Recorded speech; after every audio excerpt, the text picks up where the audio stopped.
In my country, ancient myths rule.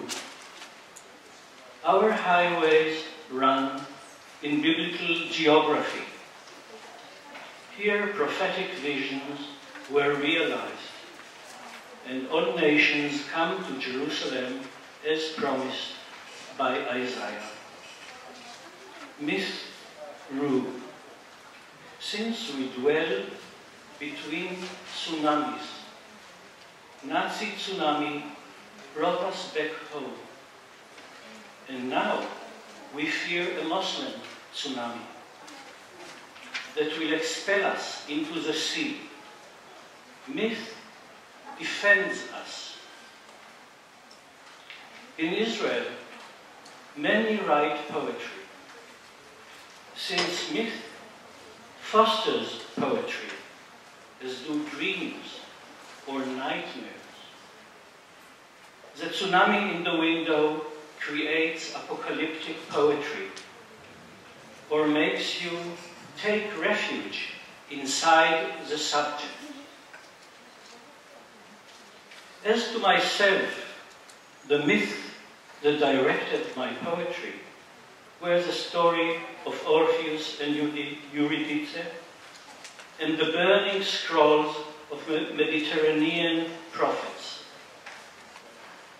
I wrote my first poem when I was 14, sitting on a white bath where my mother tried once to cut her veins with a razor. I'm not sure these things really happened, but the memory has an Orphic structure. Sometimes this myth wrote through me when I felt lonely or forsaken. Prophets are the enemies of idolatry, of ruling mythologies. They preach humanism and true religiosity, and sometimes are frightfully cruel towards themselves and heretics. As a poet, I want to destroy the customer, the robots created by capitalistic mythologies, the slaves of dollar and yen, the merchants in the court of the temple, but also the worshippers of tattooed bodies, the necrophiliacs who fuck with empty corpses, the dogs of the great Babylonian horde. I propose living authentically, without really knowing what it means. The myth of Orpheus, about music emerging from the missing beloved, and that of the prophets, are for those who are lonesome by nature.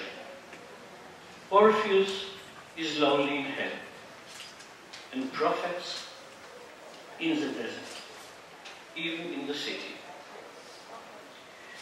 To be a poet, you have to be lonely, even if you have just found the love of your life, since sooner or later, hell and desert will reveal again. Thank you.